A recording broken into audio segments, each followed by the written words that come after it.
Hello everyone.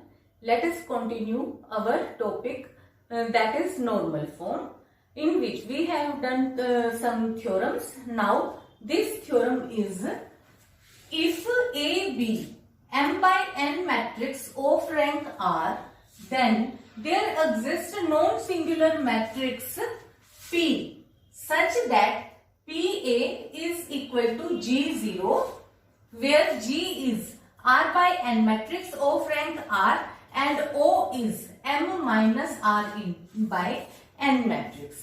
ठीक है, तो अब हमारे पास क्या है कि मैट्रिक्स A का रैंक हमें R दिया हुआ है. तो इसका मतलब अब हम ये आर्टिकल पीछे कर चुके हैं, नॉर्मल फॉर्म जब हमने बनाई थी.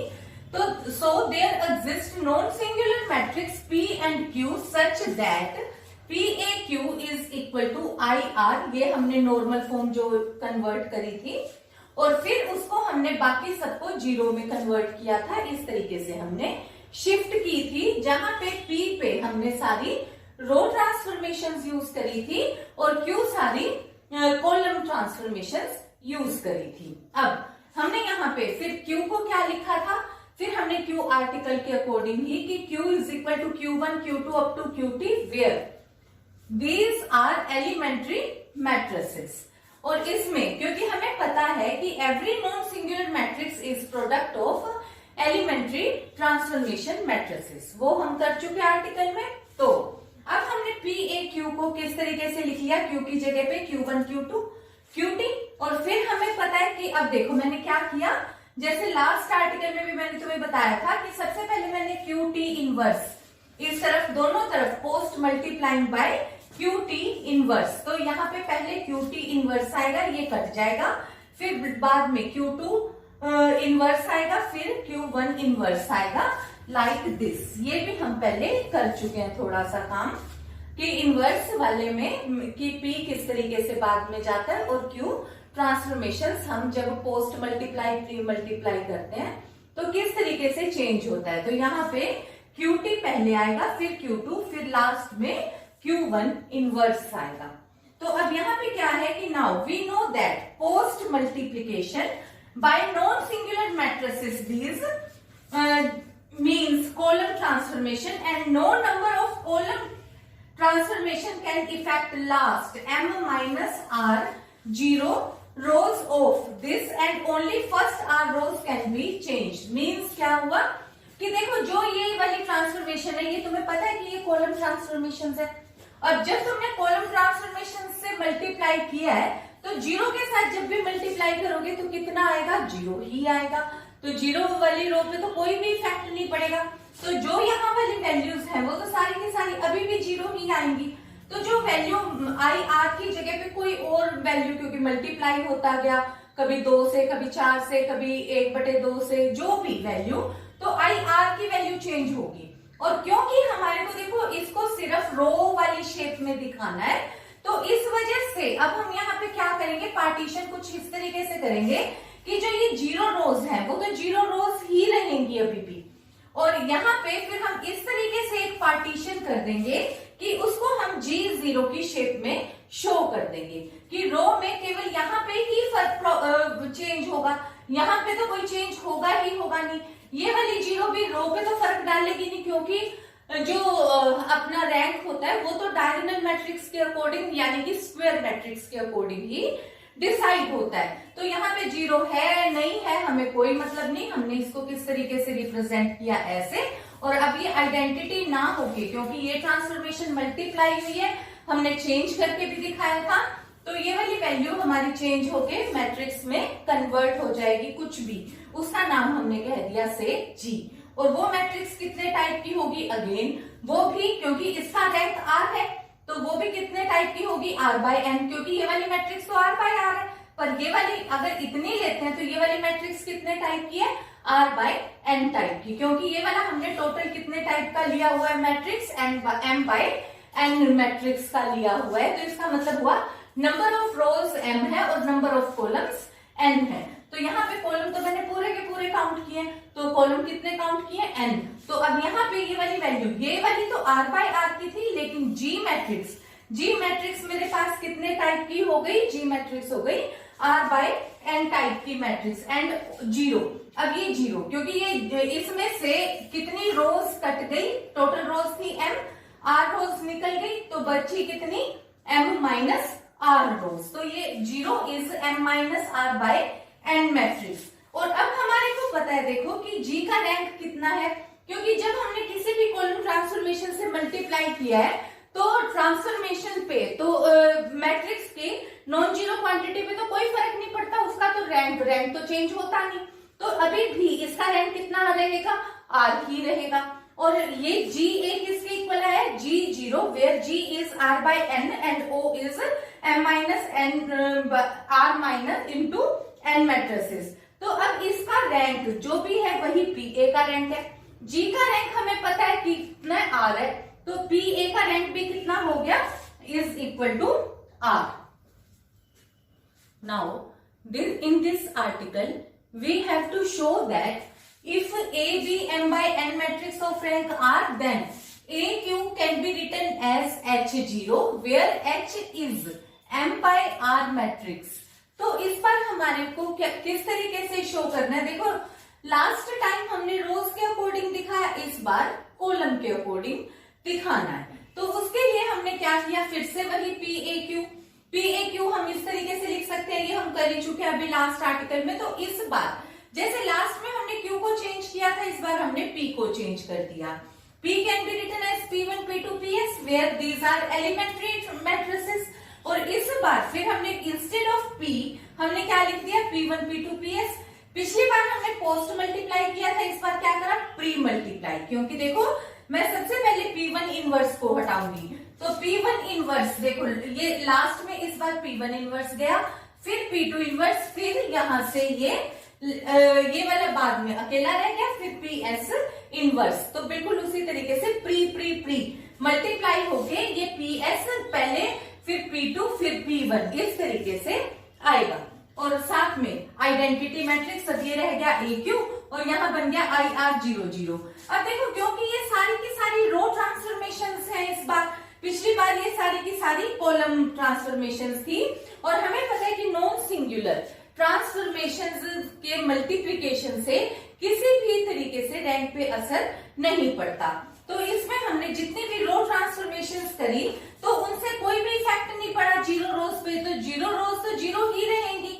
तो जो भी इस बार भी चेंज आएगा वो किस जगह पे चेंज आएगा, वो आएगा IR पे। तो क्योंकि देखो इस बार हमारे को किसी शेप में शो करना है H और फिर यहाँ पे जीरो कॉलम। तो यानी कि देखो पहले हमने कहा था कि जीरो रोज, इस बार हम कह रहे हैं कि उसी तरीके से कॉलम पे भी कोई असर नहीं पड़ा। पहली बात तो देखो रैंक पे असर नहीं पड़ा, फिर जो जीरो रोज थी या जीरो कॉलम्स थी वो जीरो ही रहेंगी। जो भी चेंज आएगा वो किस जगह पे आएगा, वो IR पे आएगा, क्योंकि जीरो के साथ मल्टीप्लीकेशन तो जीरो जीरो जीरो ही देता रहेगा अपने को। पर जब हम यहाँ पे रो को चेंज करेंगे, तो जब मैंने मान लो यहाँ पे 1 था किसी भी एक में, 1 की जगह पे मैं यहाँ 5 करूंगी, मल्टीप्लाई करके ऐड करूंगी, तो जीरो की जगह पे वहां 5 हो सकता है। तो जो चेंज हुआ वो किस में होगा, रो में होगा, कॉलम में तो कोई चेंज ही नहीं होगा। क्यों, क्योंकि मैंने केवल और केवल सारी की सारी रो ट्रांसफॉर्मेशन लिए, कॉलम ट्रांसफॉर्मेशन तो मैंने ली ही नहीं। तो इसका मतलब यहाँ पे है कि कोई भी रो ट्रांसफॉर्मेशन इफेक्ट करेगी हमारी लास्ट जो ये वाली रोज हैं इनको, क्योंकि रो ट्रांसफॉर्मेशन है इसलिए जो इफेक्ट होगा ऊपर से मल्टीप्लाई करके नीचे ऐड करना, सब्ट्रैक्ट करना, उससे जीरो वाला जो ये वाली वैल्यू है, जीरो की जगह हो सकता है 5, 7, 10 कुछ भी आ जाए, पर इधर वाले पे तो क्योंकि यहाँ पे जीरो है और इधर भी जीरो ही आएगा, जीरो जीरो ये वाली वैल्यू में, क्योंकि रो ट्रांसफॉर्मेशन हमने ऐसे यूज करी। तो वहां वाले जो कॉलम्स थे, मतलब ये वाले यहाँ इधर के बाद वाले कॉलम्स, वो तो अभी भी जीरो ही रहेंगे। तो column of IR and only first R column can change. तो यहाँ पे केवल और केवल क्योंकि हम कॉलम में R में ही इधर ही चेंज करेंगे, इधर वाले कॉलम तो कोई चेंज ही नहीं हुए। तो इसका मतलब हमारे पास क्या है कि अब हम मैट्रिक्स AQ को किस तरीके से रिप्रेजेंट कर सकते हैं, H0 वेयर H इज। अब H कितने टाइप की मैट्रिक्स है, देखो नंबर ऑफ रोज इसमें M है और रैंक कितना है, R है, तो वो M by R मैट्रिक्स का हो गया। और O क्योंकि टोटल मैट्रिक्स कितने टाइप की है, m by n टाइप की है, तो वो कितना हो गया m by n minus r matrices type की आ गई। अब यहाँ पे H0 का रैंक कितना होगा, तो H का रैंक क्योंकि हमें पता है कि R है, ये क्योंकि चाहे इसका हमने कुछ भी वैल्यू चेंज कर दी पर रैंक तो डायगोनल के अकॉर्डिंग ही और स्क्वायर मैट्रिक्स के अकॉर्डिंग ही निकलना है और रैंक पे कोई फर्क नहीं पड़ना। तो H मैट्रिक्स का रैंक भी अभी भी कितना है, वो R ही है। और H मैट्रिक्स ये किसके बराबर है, ये रिजल्ट AQ के बराबर है। तो जो H0 का रैंक है वही AQ का रैंक है। तो अब भी AQ का रैंक कितना हो जाएगा अपने पास, AQ का रैंक भी R ही होगा। Now we have to show that prove that rank of product of two matrices can't exceed the rank of either matrix। means अगर एक मैट्रिक्स A है जिसका रैंक R1 है, एक दूसरी मैट्रिक्स है जिसका रैंक R2 है, तो रैंक ऑफ A B जो होगा वो R1 या R2 दोनों में से जो भी छोटा है उससे भी छोटा या उसके बराबर हो सकता है। ये चीज हमें प्रूव करनी है क्योंकि प्रोडक्ट में से रैंक में बढ़ नहीं सकता, कम या बराबर हो सकता है। तो ये चीज हमें प्रूव करने के लिए हमने मान लिया कि रैंक ऑफ A R1 है, रैंक ऑफ B R2 है और हमें नहीं पता AB का कितना रैंक है, तो हमने कह दिया से rank of AB is equal to R। और अब जैसे तुम्हारे को पता है और हमें शो करना है कि जो ये R है वो R1 और R2 दोनों से छोटा है। तो अब अपने पास रैंक ऑफ A क्योंकि R1 है, तो अब हमें पता है कि अगर कोई भी रैंक होता है और हम उसे नॉन सिंगुलर मैट्रिक्स से मल्टीप्लाई करते हैं तो उसके रैंक पे कोई असर नहीं पड़ता। तो इसलिए हमने इसको pre multiply by P matrix एक नॉन सिंगुलर मैट्रिक्स से मल्टीप्लाई कर दिया, तो वो PA हो गया। और जैसे अभी अभी हमने आर्टिकल किया, तो अगर हम प्री मल्टीप्लीकेशन करते हैं तो उसको हम G0 शेप में लिख सकते हैं। तो ये अपने पास G0 where G is any matrix of rank R है और हैविंग R1 नॉन जीरो रोज, क्योंकि जो इसका रैंक है वो किसके अकॉर्डिंग होगा, A के अकॉर्डिंग। A का रैंक कितना है, R1 है, तो G का रैंक भी कितना होगा, R1 ही होगा। तो अब अपने पास अब हमने क्या किया, B मैट्रिक्स से मल्टीप्लाई कर दिया, तो G0 के साथ B मल्टीप्लाई किया। अब हमें नहीं पता कि B मैट्रिक्स के अंदर कौन सी रोज है, कौन से कॉलम्स हैं, बस हमें इसका रैंक पता है कि R2 है। तो अब अपने पास यहाँ पे रैंक ऑफ PAB का जो होगा वही रैंक ऑफ AB होगा, क्योंकि P का रैंक तो मैटर नहीं करता, P क्योंकि नॉन सिंगुलर मैट्रिक्स है और वो कोई भी इफेक्ट नहीं डालती मैट्रिक्स पे। तो AB का रैंक क्योंकि हमने R लिया हुआ है तो इसलिए इसका रैंक भी हमारे पास R होगा। तो और अपने पास अब ये वाली पे देखो, तो ये जो जब तुमने मल्टीप्लिकेशन की है तो B मैट्रिक्स के साथ जब भी तुम इस वाली रो को इस वाले किसी भी कॉलम से B मैट्रिक्स के से मल्टीप्लाई करोगे तो zero entries will be equal to only zero. तो यानी कि इन जीरोस पे तो कोई भी इफेक्ट पड़ेगा ही पड़ेगा नहीं मल्टीप्लिकेशन से। तो हैज एट मोस्ट R1, क्योंकि इसके अंदर कितनी R1 की नॉन जीरो रोज है, और post multiplication of G0 by any matrix will not affect the last zero रोज। और इसके अलावा अब क्या पॉसिबिलिटी है कि जब मैंने यहाँ पे G में कोई भी और रोज है उनके B कॉलम के साथ, मतलब देखो ऐसे और ऐसे मैंने मल्टीप्लाई करी, इसकी रोज इसके कॉलम ऐसे में मल्टीप्लाई करती गई, तो हो सकता है कि यहाँ पे कोई एंट्रीज 0 0 बन गई हो। तो यहाँ पे अपने पास फिर क्या है, the last zero rows whereas any one of non zero row can be become a zero row. इनमें से कोई भी एक रो जीरो बन सकती है। ये वाली जीरो तो नॉन जीरो बन नहीं सकती, क्योंकि बी देखो जब मैं इसको इससे मल्टीप्लाई करूंगी तो ये तो जीरो ही रहेगी। लेकिन यहाँ का नॉन जीरो क्वांटिटी हो सकता है इसमें कोई एंट्री जीरो हो या प्लस माइनस होके वो वाली जीरो बन गई हो। तो यानी कि अपने पास अब यहाँ पे क्या है, after being multiplied by column of बी, तो इसका मतलब क्या हुआ, rank of G0B is at most R1। तो R1 से ज्यादा तो हो ही नहीं सकता। तो इसका रैंक कितना था, अपने पास रैंक था R, और इसका B का रैंक कितना है, B का रैंक ये अपने पास इज इक्वल टू, तो GB is at most R1। तो यानी कि इसका रैंक जो है वो हमारे पास G के रैंक से ज्यादा तो हो ही नहीं सकता, उससे कम हो सकता है। G का रैंक कितना है R1, तो R का रैंक कितना होगा, विल बी लेस देन और equal to R1, that is rank of AB will be less than और equal to rank of A। देखो अब इसके बाद हमने दोबारा किया, अगेन रैंक ऑफ R हमें पता है AB है, AB को मैंने लिख दिया रैंक ऑफ AB ट्रांसपोज। अभी हम नेक्स्ट आर्टिकल मतलब जो नेक्स्ट लेक्चर है उसमें मैं ये वाले तुम्हारे को और आर्टिकल्स ही करवाऊंगी अभी, जिसमें ट्रांसपोज वाला आर्टिकल भी मैंने अभी करवाना है। पर एक चीज अभी तुम यहाँ पे देखो कि तुम्हें ये पता है कि जो रैंक ऑफ AB है और उसका ट्रांसपोज करते हैं जब हम, तो ट्रांसपोज करने से भी मैट्रिक्स का रैंक नहीं बदलता। आर्टिकल अभी हम करेंगे, पर एक बार तुम ये बात समझ लो। तो यहाँ पे rank of AB will be equal to rank of AB transpose. अब जो ये AB ट्रांसपोज में तुम्हारे को पता है कि ट्रांसपोज में रिवर्सल लॉ लगता है, तो इस वजह से हमने AB ट्रांसपोज को कैसे लिखा, B ट्रांसपोज A ट्रांसपोज।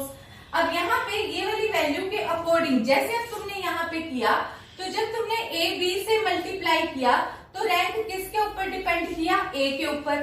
तो इसी तरीके से B ट्रांसपोज A ट्रांसपोज किससे लेस देन इक्वल टू होगा, obviously rank of B dash से लेस देन और इक्वल टू होगा। फिर तुम्हें पता है कि B ट्रांसपोज का रैंक भी, क्योंकि ट्रांसपोज से तो रैंक बदला नहीं, जो B ट्रांसपोज का रैंक है वही रैंक B का भी होगा, तो will be equal to rank of B। और रैंक ऑफ B हमने कितना कंसीडर किया हुआ है, R2 कंसीडर किया हुआ है। तो इससे हमारे पास अब क्या कंक्लूजन निकला कि जो रैंक R है वो कितने से भी छोटा होगा या बराबर R2 के, that is rank of AB will be less than और equal to rank of B। तो यहां से अपने पास हो गया, so we have rank of AB less than equal to या तो रैंक ऑफ A होगा या less than equal to rank of B होगा। तो यानी कि वैसे अपने पास सब आर्टिकल में ये बन गया क्या, दोनों से अगर हम कॉमन निकाले तो rank of AB will be less than equal to minimum of rank of A and rank of B। तो ये अपने पास ये आर्टिकल था। अब एक आप इसकी क्रोलरी करेंगे।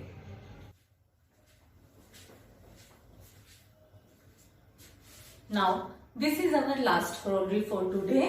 In this, the rank of a matrix does not alter by pre-multiplication or by post-multiplication with any non-singular matrix. अब इसमें हमारे पास क्या है कि चाहे नॉन सिंगुलर मैट्रिक्स P और Q जैसे हमने कराई, कि चाहे प्री मल्टीप्लाई कर दें चाहे पोस्ट मल्टीप्लाई कर दें, तो रैंक ऑफ मैट्रिक्स A जो है वो अनअल्टर्ड रहता है, कि यानी कि अगर उसका जो रैंक पहले था वही प्री मल्टीप्लिकेशन और post multiplication bye non singular matrix से अल्टर नहीं होगा।